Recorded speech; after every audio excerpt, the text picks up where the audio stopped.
Difficile de rentrer directement dans les revendications de Hirak du Rif parce que c'est simplement, il suffit de vous donner un document que le comité Mohsin Fikri a traduit. Il a traduit les revendications, mais il faudrait des revendications de Hirak. Mais j'aimerais bien simplement, tout le monde en a parlé, mais j'aimerais bien simplement les contextualiser dans l'histoire. Et vous allez vous rendre compte que ce sont des revendications qui datent d'il y a longtemps. Ce n'est pas des revendications de Hirak. Ils sont appelés actuellement des revendications de Hirak du Rif, mais ils sont il y a longtemps. Je ne vais pas essayer de répéter ce qui a déjà été dit.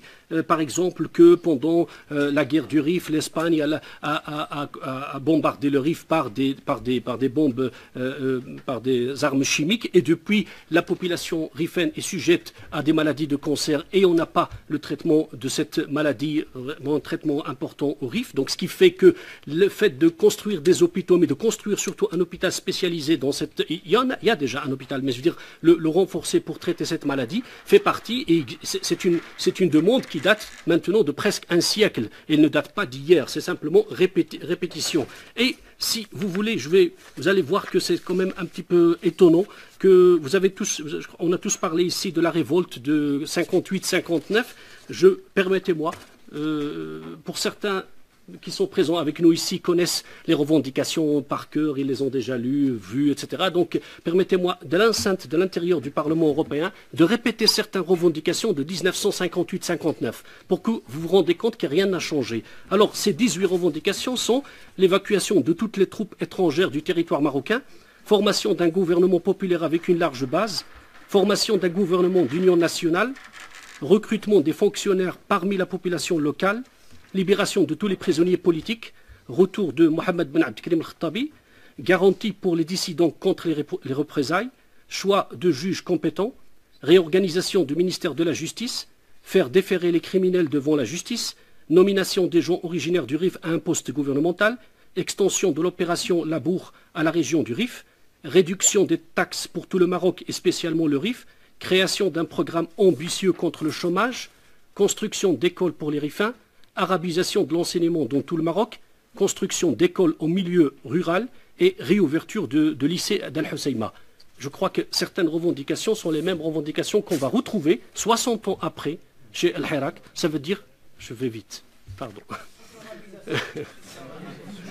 Non, ça existe dans certaines revendications. Nous ne savons pas si vraiment c'est juste ces revendications sont inventées.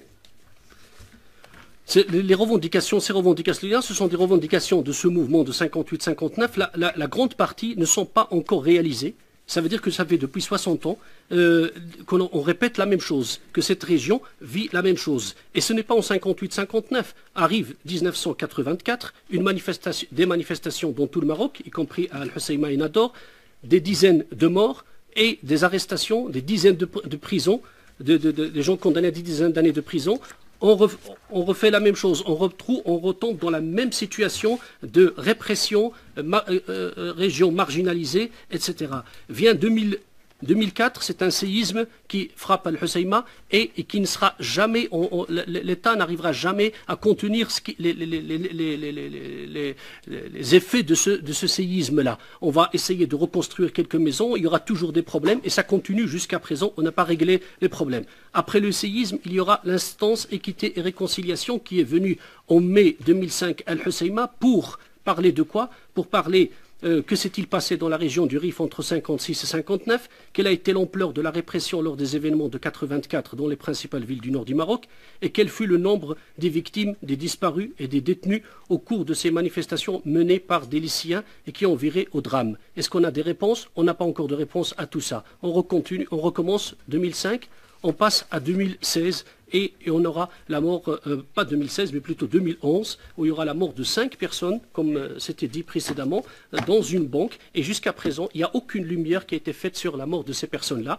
Et on passe à 2016 avec la mort de Mohsin Fikri. Et donc, on va retrouver la même histoire du Rif qui se répète, les mêmes revendications qui vont se répéter depuis toujours, depuis 100 ans pour certaines, depuis 60 pour d'autres, et qui vont rester les mêmes revendications qu'on va retrouver dans les revendications de 58-59, les revendications depuis toujours dans les manifestations du Rif et dans le Hirak, qui va essayer de remettre de l'ordre dans toutes ces revendications, actualiser ces revendications et nous donner 21 points nécessaires.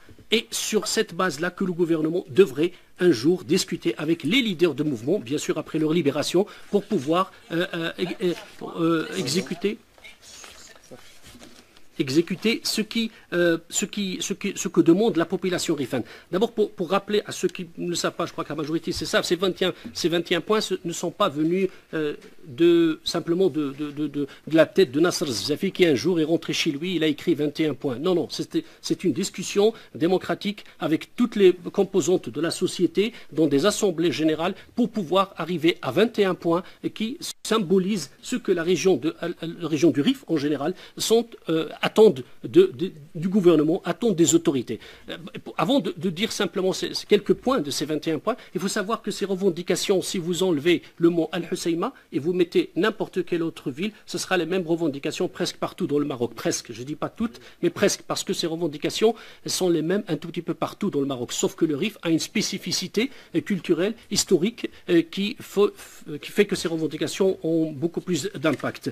Simplement, il est étonnant que l'une des premières revendications de ce mouvement, c'est d'annuler un dahir, un décret royal qui date de 1958 qui fait de l'Husseima une zone militaire. Vous vous rendez compte, Al-Husseima est toujours, depuis 1958, une zone militaire. Alors, il y a beaucoup de propagande à propos de ça, comme quoi ce décret-là a été abrogé. Non, ce qui a été abrogé, c'est une autre chose. Ce n'est pas ce décret-là qui a été abrogé. Jusqu'à présent, la zone d'Al-Husseima est une zone militaire, même si elle n'est pas d'application en quelque sorte, mais elle est toujours zone militaire. Ce dahir-là, ce décret royal n'est pas encore abrogé. Il faudrait que le gouvernement regarde pour abroger ce décret-là. Puis, il y a parfois certaines choses qui vont de soi, comme par exemple sur le plan civique, de mettre toute la lumière sur la mort de Mohsin Fikri. On a une personne broyée par les bennes d'ordures et aucune enquête sérieuse, parce que les personnes qui sont impliquées dans cette affaire viennent de sortir de prison, alors qu'il y a 200 prisonniers de Hirak actuellement en prison. C'est quand même un tout petit peu étonnant que ceux qui ont commis un crime sortent de prison, et c'est que ceux qui revendiquent simplement des droits sont mis en prison. De mettre la lumière sur ce dossier-là, aussi de mettre la lumière sur les 5 morts de 2011, 5 personnes qui sont mortes dans une banque et à qui on ne veut pas mettre la lumière. Pourquoi? Comment sont morts ces personnes-là? Qui les a tués? Et puis la libération aussi, c'est la libération de tous les prisonniers politiques. Il faut savoir qu'il n'y a pas, les prisonniers politiques ne datent pas de l'Hirak. Il y a d'autres prisonniers politiques d'avant l'Hirak, puisque les revendications, la contestation existent depuis toujours un petit peu partout au Maroc et dans certaines régions d'Al-Husseima comme Aïm Zouren ou Bni Bouayash. Mais surtout, les grandes revendications et qui vont se répéter tout le temps, ce sont des revendications plutôt sociales et économiques. Surtout, comme j'ai dit tout à l'heure, la question de la santé. C'est désastreuse.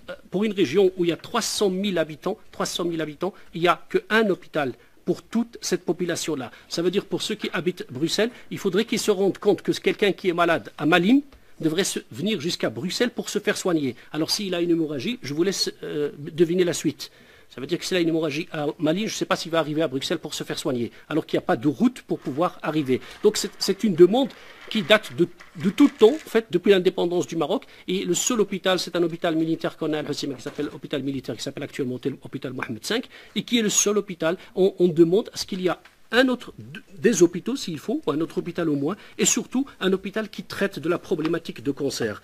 Et sur le plan de l'enseignement, tout à l'heure, Mme Idrissi l'a dit dans la conférence de presse, c'est-à-dire que les habitants d'Al-Husseima doivent partir à l'extérieur de l'Husseima, à Fès, à Oujda, même à Rabat et à Tétouan pour pouvoir étudier, pouvoir accéder à l'enseignement supérieur. Alors ces gens-là peuvent rester à Al-Husseima en créant une université, un pôle universitaire qui pourra peut-être les réunir pour faire des études à Al-Husseima et pour pouvoir continuer à vivre chez eux. Parce que aller étudier à l'extérieur, ce n'est pas peut-être un problème parce que les échanges sont très bien, mais ça coûte financièrement et les familles n'ont pas les moyens peut-être d'envoyer leurs enfants étudier à l'extérieur. Ça coûte et parfois les gens préfèrent que les filles ne vont pas étudier à l'extérieur parce que c'est pas possible, on n'a pas les moyens. Ça, il faudrait y penser de cette manière-là. C'est pas simplement qu'on refuse que nos frères aillent étudier ailleurs, plutôt c'est parce que c'est coûteux et on n'a pas les moyens.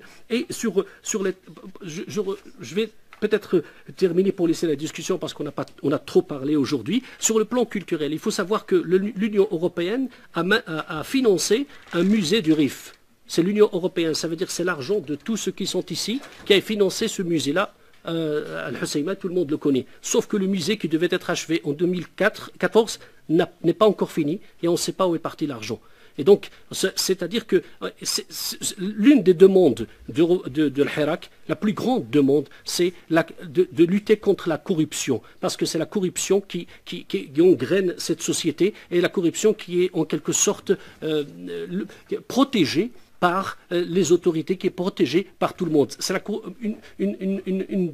un des fléaux que vit la société marocaine actuelle, c'est la corruption. Mais pour terminer sur une note, pour garder un mot de tout ce que le Hirak, pour ne pas dire les 21 points, comme je vous dis, il y a un document, je peux vous le passer pour les 21 points, le mot le plus essentiel actuellement chez le Hirak, c'est le mot al-hugra, le mépris. C'est ça, ce qu'on lutte contre le mépris. On a le mépris institutionnel, le mépris économique, le mépris social, le mépris médiatique. Il y a un mépris de tout. Il y a une propagande contre les rifins. Contre les rifins, c'est comme si on était dans notre monde. Riefa. C'est comme si on n'appartenait pas à ce pays-là. C'est un mépris économique. On ne participe pas à l'économie. On est à l'écart. Institutionnel, etc. Et ce mot al-hugra symbolise toute la lutte de ces jeunes pacifiques, démocratiques. Il faudrait, à partir du Parlement européen et de l'Union européenne, les soutenir parce que c'est vraiment l'avenir de ce pays, mais l'avenir de la région, je crois aussi. Merci.